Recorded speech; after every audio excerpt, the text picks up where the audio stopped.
वेगवान घडामोडी, थेट सत्य आणि निडर पत्रकारिता.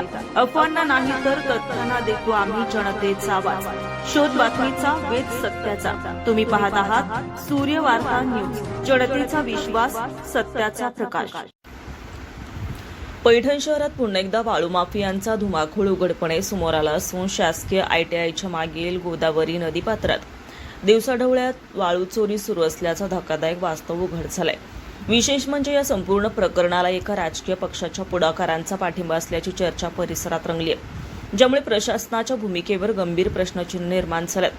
स्थानिक नागरिकांच्या म्हणण्यानुसार गेल्या काही दिवसांपासून मोठ्या प्रमाणात ट्रॅक्टर, डंपर आणि पोकलेन मशीनच्या साहाय्याने नदीपात्रातून वाळू उपसा सुरू आहे.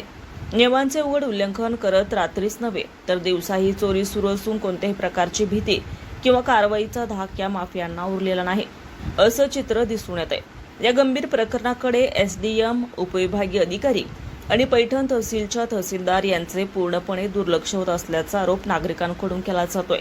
प्रशासनाच्या नाकावर टेचून चालणाऱ्या या बेकायदेशीर व्यवसायामुळे शासनाला लाखो रुपयांचा महसूल बुडत असून पर्यावरणाचंही मोठं नुकसान होत आहे. गोदावरी नदी पात्रातील वाळू उपशामुळे नदीची खोली अनियंत्रितपणे वाढत आहे, ज्याचा परिणाम भविष्यात पाणी टंचाई, भूस्खलन आणि पूर परिस्थितीवर होण्याची शक्यता आहे. तरीसुद्धा संबंधित अधिकारी कारवाई करण्यास टाळाटाळ करत असल्याने नागरिकांमध्ये तीव्र संताप व्यक्त होतोय.